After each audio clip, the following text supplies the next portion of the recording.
An ISO 27001 context of organization document and an ISO 27001 context of organization template walkthrough. So let's have a look at how we can create and do a walkthrough of this context of organization document.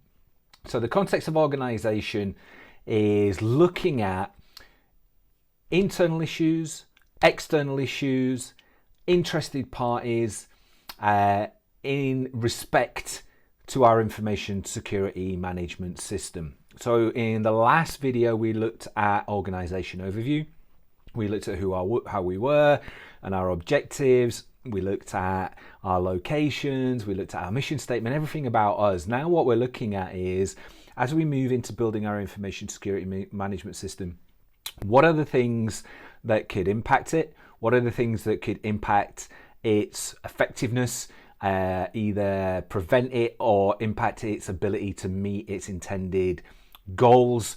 And who are the people that are interested in it? What is it that they're interested in? And how can we make sure that we meet their requirements when it comes to building our management system? So this is a lot of the preliminary work, and when it comes to the external audit, we're showing the auditor that we put thought into it. We didn't just buy a toolkit off of the internet and implement it willy-nilly. We actually put some thought into it. If we did buy the toolkit, which you should, and you probably have, then we've tailored it, right? We've tailored it appropriate to us. So let's look at how we can go about recording those things. There are videos, there are tutorials on the clauses, the specific clauses. On the YouTube, this isn't that. This is looking specifically at this template and the document. So if you want to understand a little bit more around this clause 4, head over to YouTube, have a look at the videos, and they will show you how to implement that. So context of organization. The context of organization, we're going to create a scope. We're going to create a contents page. Our contents page and the things that we're going to cover in here are, we're going to give an introduction. We're going to give some explanation, and I'm going to talk you through that. We're going to look at internal issues. We're going to look at external issues. Then we're going to look at interested parties, and we're going to record that as we walk through that. So what does that look like? Well, let's take a look at that now. So let's have a look. Here we go. In our introduction, what are we looking at? Introduction. When building our information security management system, we considered the context of organization. We're explaining to the auditor or anybody that reads the document that we've considered that in the building of our information security management system. This document lists the interested parties, the internal issues and the external issues.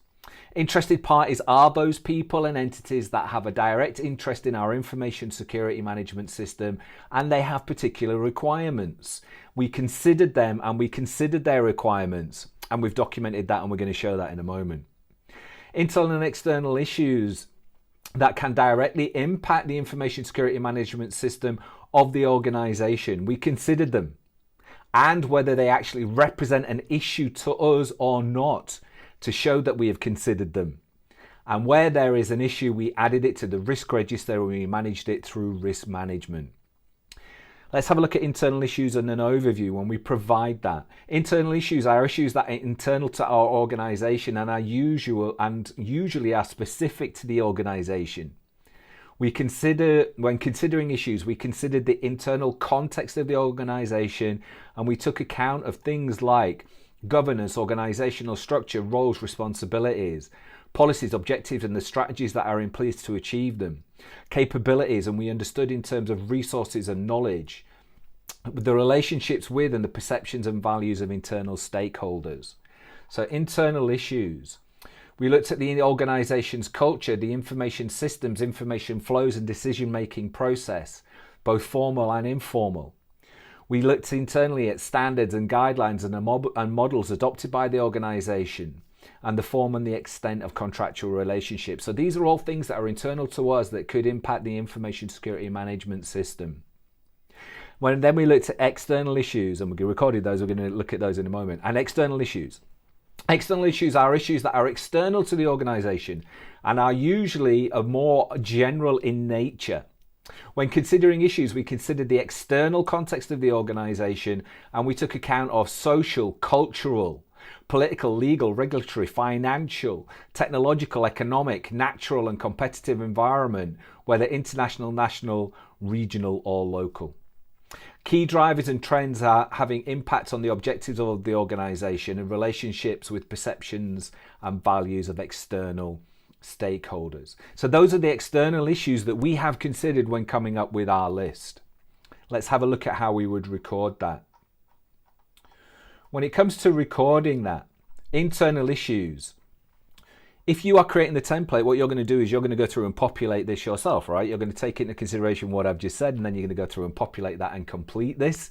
But I'm giving you some examples. You will see when we do the tutorial on this, internal and external issues, even if they're not an issue, but it's something that an auditor or an external person would think that we should have considered, then we're going to document that. So positives, we document positives as well. What do I mean by that? Okay, so people, what we can see is one of the biggest internal issues that we have when it comes to people is internally there are no resources trained or experienced in the delivery of ISO 27001. It's a usual one, right? Especially for smaller organizations. Typically, the way that we see this implemented is then that we say, is it on the risk register? Yes, we allocate a risk register and we look at risk mitigation strategy. Risk mitigation strategy for this internal issue could be sending people on a training course or bringing in external trained, qualified and experienced resources. Now let's flip it on its head. If we do have somebody internally that is trained and experienced, then we're going to record that as a positive, right? Internally there are resources trained and experienced. We're going to record it and we're going to document that. And why would we do that? We do that because when we come to our certification audit, an auditor is going to expect certain things to be on here, and what we don't want to do is look like we pretend that we've considered it. What we want to do is say, no, we did consider it and we documented it, and for us it wasn't an issue. So it's just good practice. It makes the audit go a heck of a lot smoother, and it's just a great way of doing it and making your life easier. I have seen on audits people really struggle with this one in terms of answering it with the auditor, right? Having to bring in additional people, looking like they're winging it. You know, it's just an easy way of getting through it is if we document it. Other internal issues that we can look at here are time. So the implementation and management of the information security management system and supporting controls requires a significant time investment. Organizational structure. The structure of the organization does not fully support the information security management implementation, and ongoing management changes will be required.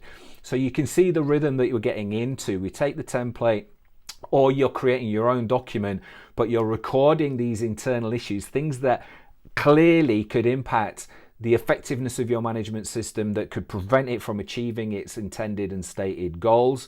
There are things in here internally for technology. If you have technology internally that you use that is bespoke to you that could impact you, so this could be legacy technology, old technology, bespoke technology, things that are going to present you with a challenge that might mean that you can't implement certain controls, and you know that up front, then you're going to put that in there.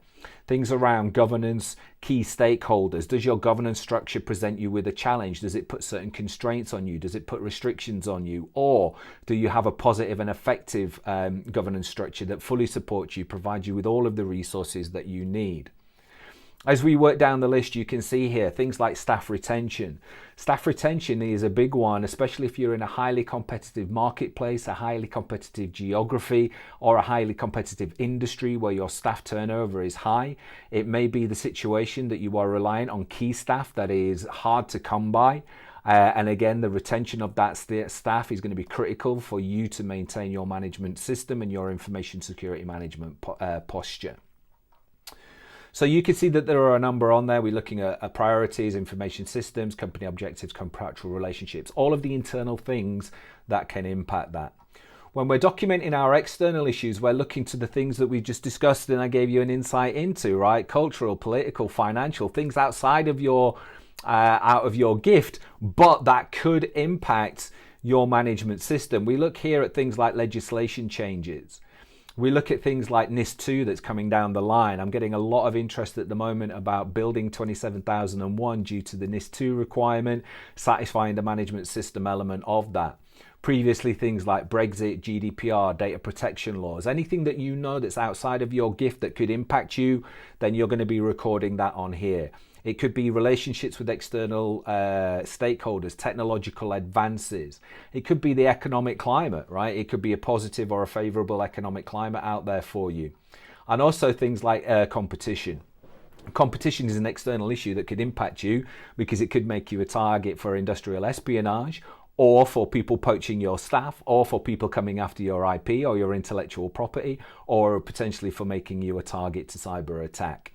So you're going to be recording on there all of your external issues, things external to you. If they are an issue, you are putting them on your risk register. You are putting your risk mitigation strategies in place, which may mean that you just have to accept the risk, but you're aware of it, or there may be compensating controls that you could put in place. Or if it doesn't impact you, then it's a positive, but we're still going to record it and we're going to say that it doesn't impact us, but we are aware of it. Then we're going to be looking at recording our interested parties. Our interested parties are the people that have a vested interest in the outcome. They're the people that either want it to achieve something or not do something. By not do something is we don't want it to introduce cost, additional resource requirements. We don't introduce bureaucracy. But what we do want it to do is prevent data breaches, prevent regulatory breaches. We want it to make us more competitive, etc. So what we do is we go through and we record what those interested parties are. Again, in the template, I'm providing you with examples. As you go through the implementation guide, you already know that text in green is for you to change and for you to consider, right? It's the common text that needs changing. But let's have a look at some of these interested parties that you could have. Group ownership, funding entity. I'm going to pick ones that are in black that are more relevant to give you the example of, right? So we've got the executive board. So what are we looking at recording? We're looking at what are their requirements relevant to the ISMS. What is it that they want the ISMS to do? Let's look at each interested party. So the executive board, what do they want? They want legal and regulatory compliance. They want avoidance of a data breach. They want avoidance of fines. They want commercial advantage for tender and sales, and they want to protect the company's reputation. With the 2022 update of the standard, whilst we've always been implied and we've always shown how the management system meets those requirements, now it explicitly wants it stating. So for belts and braces, we're now going to record how we satisfy the requirement. How does the information security management system satisfy that requirement? Let's take the example of the executive board. The example of the executive board is we meet their requirements by having an information security management system based on industry best practice ISO 27001. We meet it by implementing ISO 27001 Annex A controls based on risk and business need.